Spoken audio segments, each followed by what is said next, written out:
Welcome, guys. Daily B show with Matty B. We've got Blase Grinner in the house today. Episode 34. Yes, 34. Man, they are flying fast. Happy Christmas. Merry Christmas, everybody. Got a beautiful Christmas tree in the background. I'm down in Coolangatta today. I don't even exactly know where this is. I don't come down here very much, but man, Cooley is the place to be. It's funky and it's fun and it's really awesome. Good beaches. So get down here, come hang out. I'm excited. Blaze, you. Let's go, brother. Here he comes. Let the magic begin. This is the first time. Oh no, almost first time. Dang. My man. How are you, bro? Can you hear me okay? Hello. We're on. What's going on, bro? Mate, a whole lot, man. A whole lot. How about yourself? Yeah, just finished dinner, man. Got the little man down. Yeah, just heard you down at Cooley, bro. Yeah, bro. Yeah. Is that close to you? Oh, no, you're on Sunshine Coast. You're up top. Sunny Coast, bro. Yeah, just up a bit. Yeah, cool, man. I used to live in Noosa for a little while. I love it up there. Yeah, man. Sunny Coast. I love the Sunny Coast. I love Burleigh as well. Burleigh's a great spot. Yeah, that's where I'm living. So it's I've just literally today I've signed a lease to hike my ass there for a little bit longer because it's just sucked me right in. It's absolutely beautiful. Yeah, epic, man. Epic. Yeah, so man, thank you to start with for joining me. It's obviously we've only spoken once when I was in the King program with Aaron Sager, which was absolutely legendary. And he was obviously the gentleman who introduced us and brought you into my life. And sort of since then, I've been living vicariously through a lot of the lads that you've worked with. And I feel like I know you really well, but we haven't actually had a one-on-one conversation yet. So it's sort of that funny dynamic, but I love it. It's the power of the generation we're in now, man. With the power of the internet and that social media has that power to bring community together. And so yeah, how we show up online, like it is that dance of like, can you show up authentically? And so like, yeah, what you see is what you get, man. So yeah, look forward to meeting you in the flesh, like very, very soon too, bro. Absolutely. And it was testament. I met a guy who's from Darwin just the other day. Bryce Walsh, he came down here and met for the first time, but because he'd been doing content, I'd been doing content, it was like we'd known each other for ages. And there was no separation there. So it's really beautiful. But mate, just to get started, for those people that don't know who you are and haven't had the pleasure of seeing your content, if they haven't, get amongst it. But can you share a little bit about who is Blase Grinner, mate, where you come from, what you're doing right now? Because it is amazing. Yeah. So yeah, guys, my name is Blase Grinner. Proud fiance. I just proposed to my queen the 11th of November. Congratulations. And we have a son together. His name is Brett. So yeah, proud family man first, bro. And I'm in men's work, in a lot of different aspects. So I do like one-on-one coaching, which is called my version is called the MindFit Gym. My queen and I actually own an adventure company called Experiential Sunshine Coast, which one arm of that is around helping men, supporting men. And so we've created a venture called Blokes Venture. It's a half-day venture the third Sunday of every month. We have a 3-day Blokes Venture retreat, which is like a deep dive into like the rites of passage for the modern day man. Next year, we're launching a 10-day Blokes Venture, which is actually going to be in New South Wales. We have another a really mystical spiritual journey that's going to be called Breath to Breath Retreat. It's early May, and that's going to be a complete next level. Not many people, like for the masculine, that really talk about the mystical and spiritual side of what it means to be a man. And so we're going to really uncover that over 3 days in some really beautiful practices and ceremony and plant medicine. And yeah, it's going to be phenomenal. And there's only on top of that. Okay. So that's my direct stuff, and then also I'm a lead coach in Man Cave. So myself, Preston Smiles, the owner of the CMB, myself and 9 other gentlemen have created the Conscious Men Brotherhood, which is the CMB. And so at this stage in the pipeline, we have the PAC, which is the Facebook group for men all across the globe to come together and talk all things conscious in a safe environment. We also have a 3-month program called the Man Cave, which is we teach around and dance through the archetypes of masculinity. We're in the pipeline of having a online junior man cave for adolescent men. We're going to start doing next year a 1-day workshop retreat type scenario for men only, plus hold retreats. And we also have like meetup groups. So yeah, it's locally there's a lot of stuff, globally there's a lot of stuff, but it's all around supporting men. And the one thing that doesn't get mentioned a lot with the men's work is the reason that we're doing this is to heal the planet, not just men, because men then take everything that they learn back into their family life, back into their fatherhood, back into their parenting, back into their careers. So that ripple effect isn't just that man, it ripples all the way out. So yeah, creating a legacy, my bro.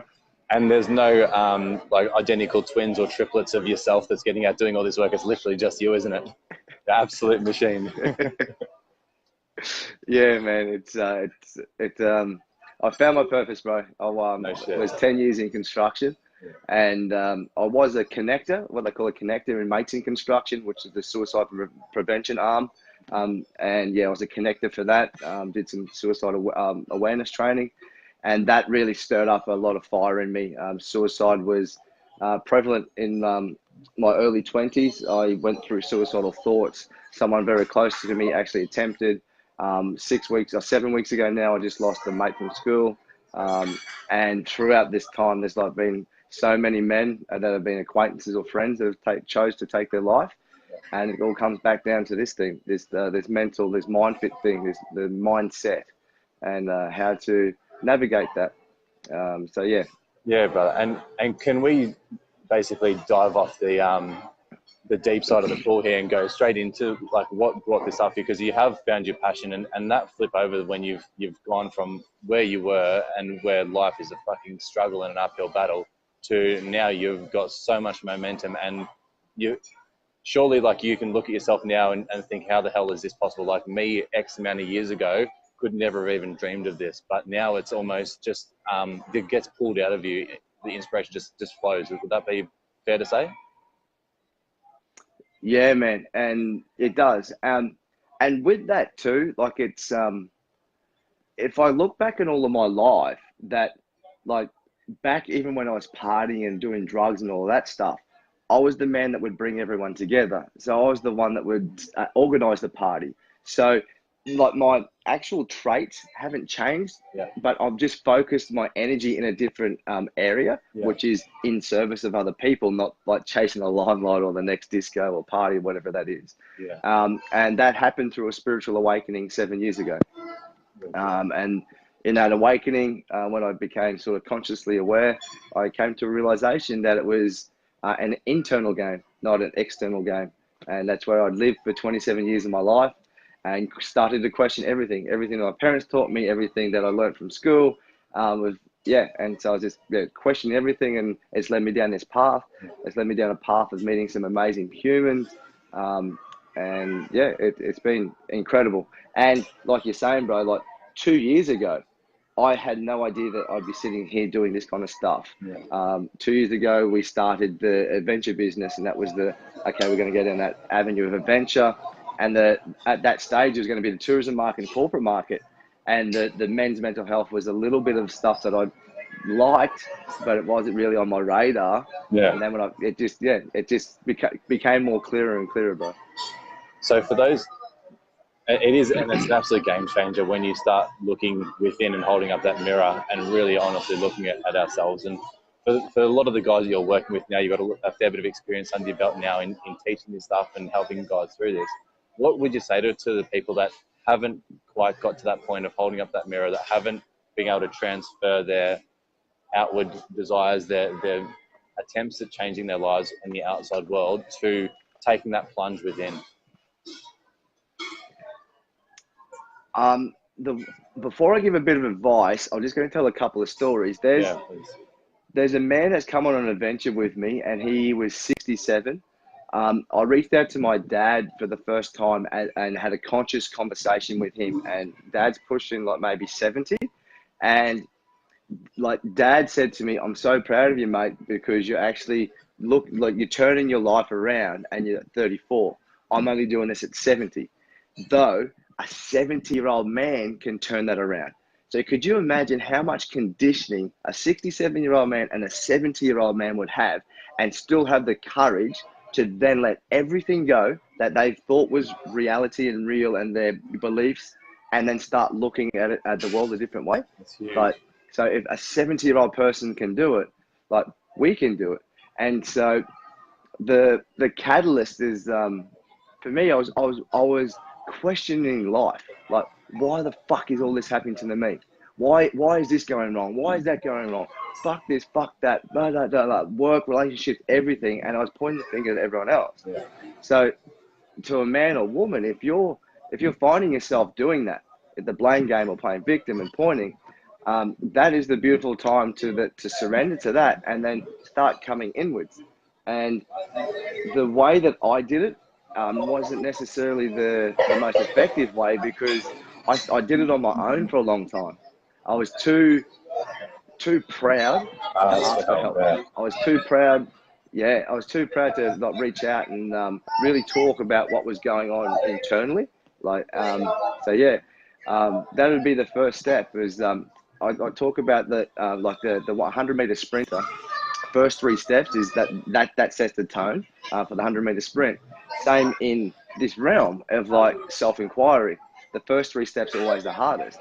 Yeah. The first step is knowing that you're projecting external. And the second step is then either asking for support or letting support in. Mm-hmm.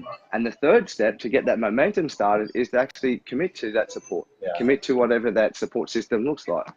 Yeah, I've had a few conversations with people and saying it's not about believing it right now. It's just about getting into that practice. Like, your mind's going to do everything to push this away, and your ego's going to do everything to hold on to the system it's been using to keep you safe in all these sorts of environments. But as long as you can get that practice going, the belief will come, and we're the most adaptive creatures that walk the face of the earth. So it's we can learn anything. And I sort of put it towards the rocket ship taking off, the amount of fuel it uses just to get out of the atmosphere. But once it's on that momentum, and it's on this right trajectory, that it flows. And what I want to ask you from here, mate, is and I've been speaking to a lot of women that are doing women's groups. I've been speaking to a lot of men that are getting in, well, not a lot of men, a couple of men who are getting into the masculine side of it, of helping men as well. But tell me what you feel is the importance and why you've been inspired to go specifically down the man route as opposed to taking on both clients or doing stuff for both in that sense. Yeah, it's funny, bro. I just got my first woman client last night as well. I know, shit. And so, yeah, man, yeah. The reason I chose the men's realm is because personally, it was I've been there and gone through that adversity, through all types of addiction and all the different mental games and depressions and anxieties and stuff. So it was close to my heart. And to see the statistic of depression and suicide in men, how alarming that was, felt this like real big urge of like, that's where the need for healing is on this planet, and no one's doing it. And so that competitive nature in me of like, this is going to be like challenging, because women for generations will invest in themselves with time and also money. They will pay to go to a workshop. They will invest time to sit down and talk to each other. Men haven't been taught how to do that. We used to do that in tribes, and then that got conditioned out of us. So from a challenge perspective, like, cool, this is the avenue I'm going to go. And coming from a trade background, I was in that, and there was so much toxic masculinity and wounded men and little boys that are yearning for this help and this support, but they don't know where to turn to. I looked at some statistics, and just in Australia, there's 80% more construction workers than any other career path on the planet in Australia. So that means there's 80% of men. And so fuck, like go there. That's where it's needed. And so there is some beautiful things in place, like MIC mates in construction. They've branched off, though. The more people, the more of us doing this, the more of us helping support men and breaking down these stigmas that we've created. And I say we as in community and societies and governments and all that kind of stuff. But we as a collective have these conditionings, and now it's time to break them, re-sculpt them, redefine them, and move past them. 100%. I've set up a Facebook group called the Rule Breakers. Just breaking the rules of living that ordinary life, man, and just living an extraordinary one. It's fucking fantastic. So yeah, man, that's awesome. 100%. So tell me a little bit more about you, man. Like, what? Obviously, you've got your family that's number one motivator and inspiration that I hear coming from you, which is fantastic. But tell me a little bit more about yourself and what you get up to, and just what gets you motivated and going throughout the day, because you obviously got a lot on the go, very, very busy. How do you, as a man, balance your life, your hobbies, your work, and just keep yourself motivated and inspired to keep moving forwards? There was one word that you just said there that I used to use a lot, and I flipped the language on it, and it was the word balance. Okay. And so in balance, if you're trying to always balance something, you're always in effort. Though I changed the word balance to harmony, and then I was able to understand that when life and shit goes pear-shaped, that the structure that I've created or want to do, I can adapt and flow with that. That shift was amazing. Yep. And I structure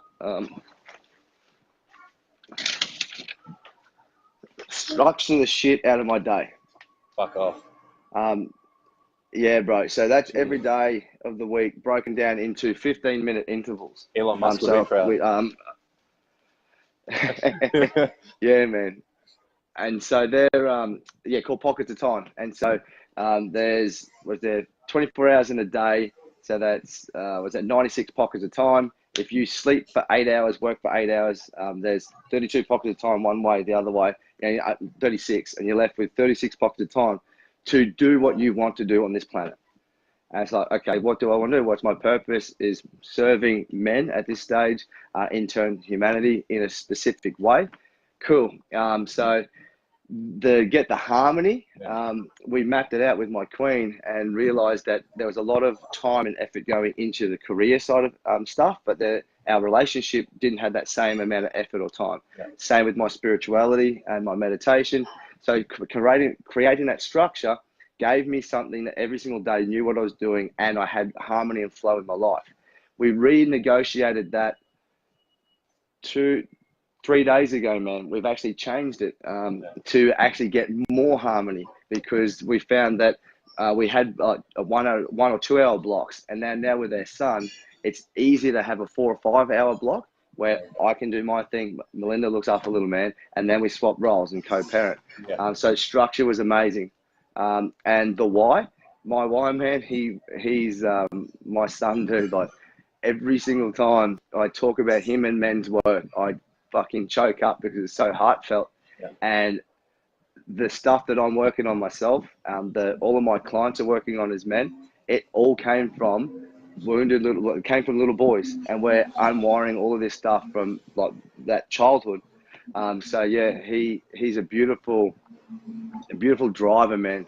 When I think about everything, and to leave a legacy, and not just of myself, of like what did Blase achieve, but like what impact is that going to have after I leave this planet.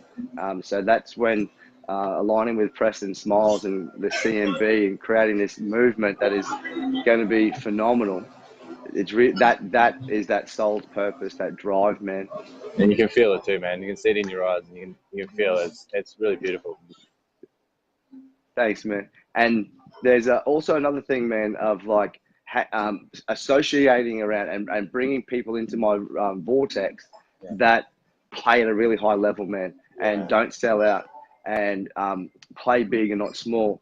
And so any day that I'm not giving this gift that I was here to be placed on this planet, of helping support men, of having these conversations about getting uncomfortable and talking openly and transparently and vulnerably, like I'm selling out. I'm not just selling out on myself. I'm selling out on that man that may be about to kill himself.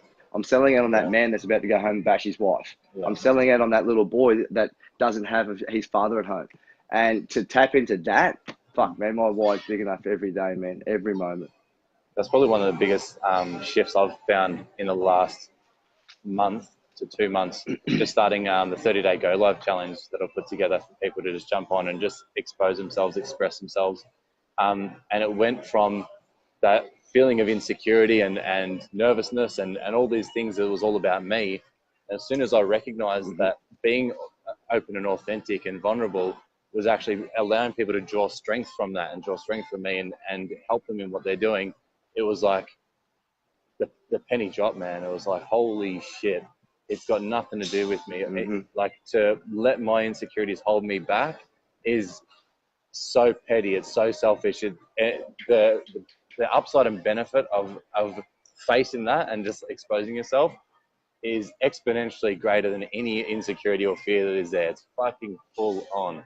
It's full on. I'm really grateful to Preston Smiles for pushing me out and going, Matt, get the fuck out from behind this presentation you're not even doing and go on and do a Go Live every day. I'm like, fuck, all right, bro. I created the group because I was too scared to do it on my own. I'm like, anyone else want to come and join me? But now I'm like, bada bing, bada boom. And we're here doing this right now. So, now I wanted to ask as well, like, a lot of people that have children, it is their driver. Like, it is a next level. It's another experience.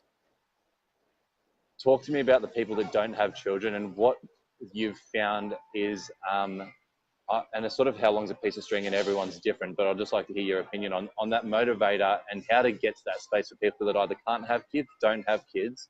And how to invigorate them or inspire them to get to that same space as what you are with your boy. Yeah. And so in regards to that same space, as in your motivation. Yeah. And what's your why? Yeah. So your why all comes down to, like, there's an emotional, like, if you can put an emotion behind it.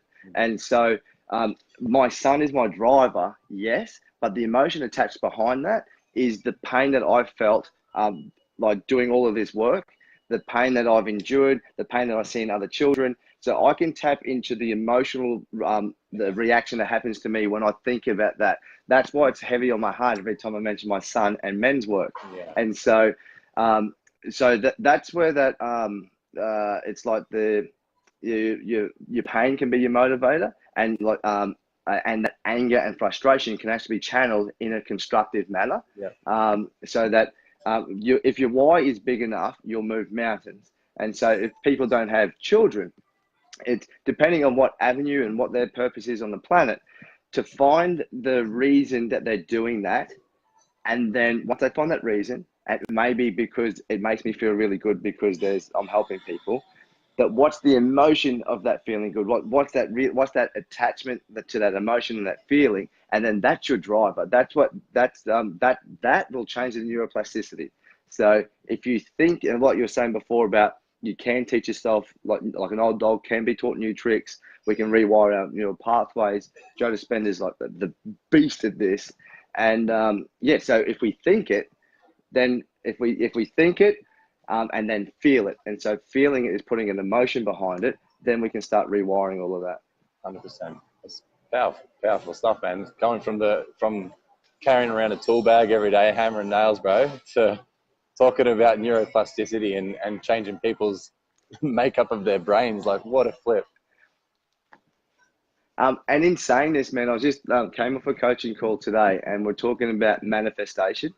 And one of the coaches in Man Cave was talking about when you manifest something, you call something in around the attachment and the want. If you really want to have something, and the emotional response underneath this. And I'll use my story as an example. So in construction, I wanted so bad to leave construction and start a coaching business of some description, but I wanted it. I was attached to it, and the attachment, underneath that attachment, was fear, because I fucking hated towards the end, I hated being in construction.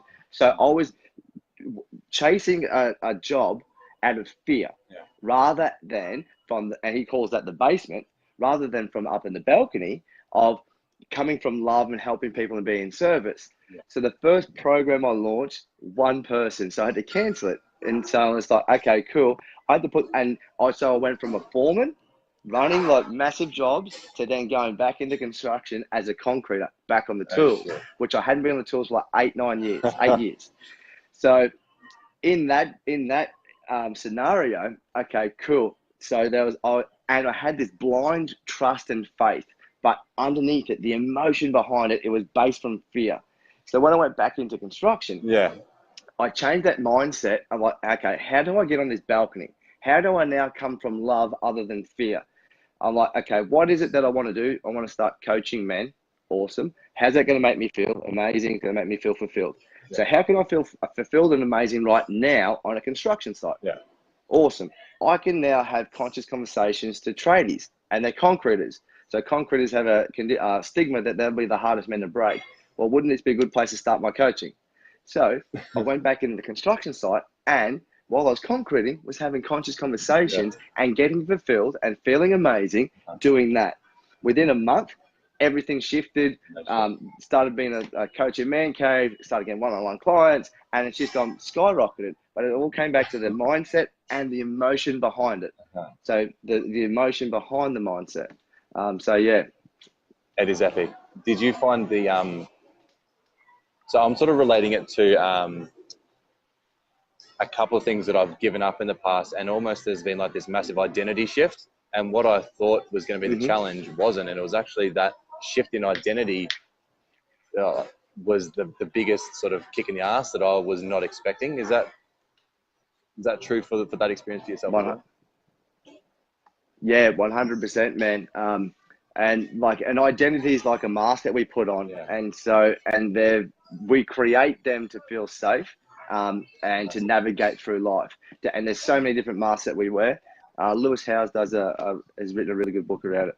And so when we are able to see that mask, and then when it goes, that death of the mask or the death of the ego, that's that unfamiliar. That's when it sort of latches on, and it's like this real attachment to that. And when we go through that cycle of letting go, it's some of the most challenging things, but the most liberating, like tenfold the most liberating that you'll ever have in your life. Epic. Yeah, it is fucking crazy.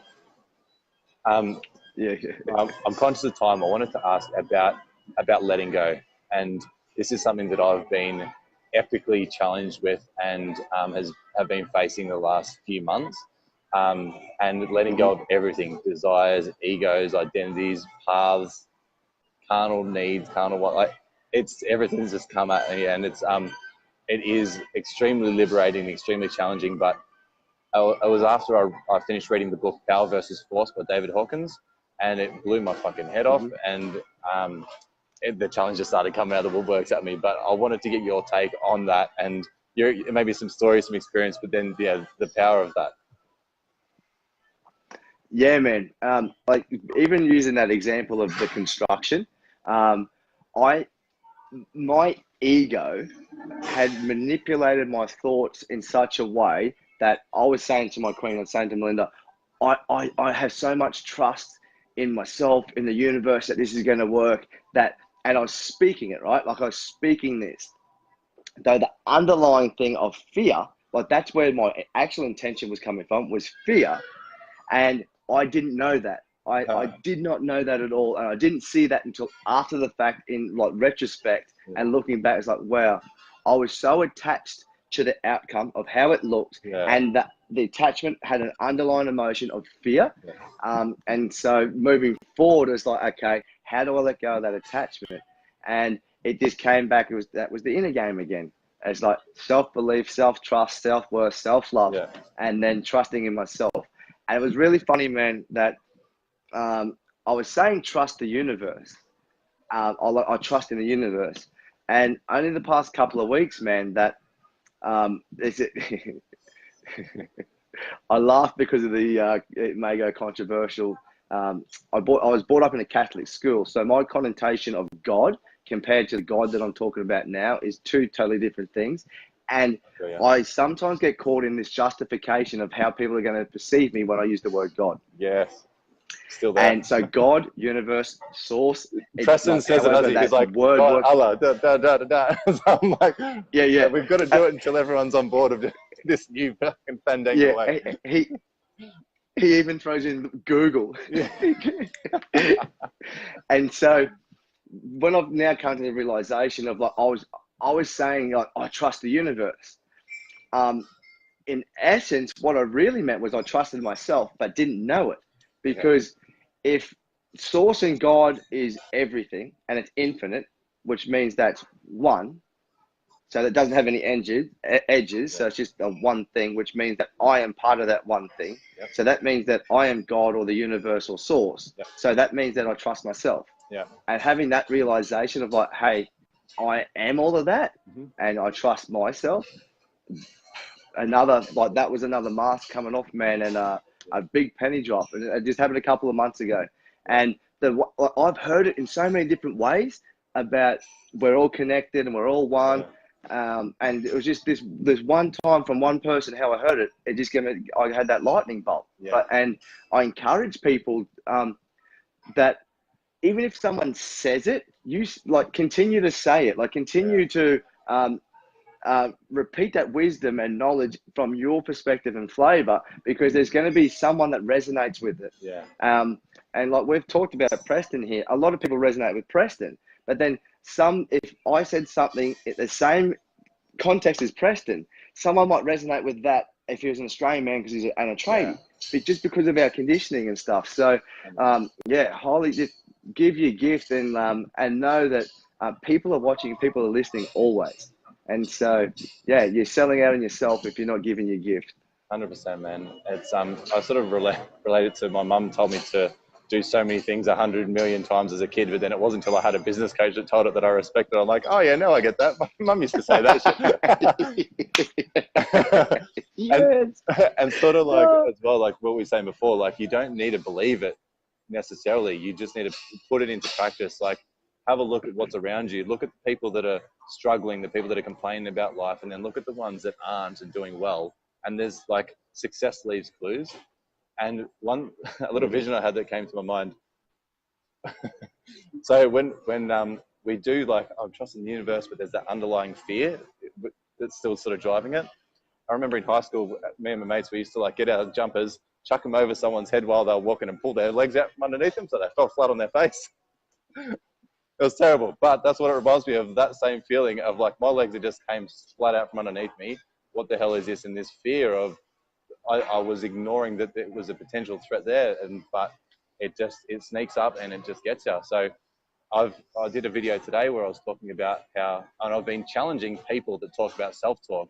Self-love is an amazing buzzword at the moment, but the way I've been perceiving it and the way people have been sort of projecting it as well is that I've got to love me, talking about me, the way my self-talk is about me. I've got to be nice and loving and da-da-da. But exactly what you said, is like, if everything's connected and I'm one, you can't just love yourself and go for a walk down the street and like, oh, fuck that dog, and my boss is a prick and this guy's that and the traffic's shit, because it is all me. It's so that self-love is unconditional love to everything. And unless you got that there, it's just a buzzword, really.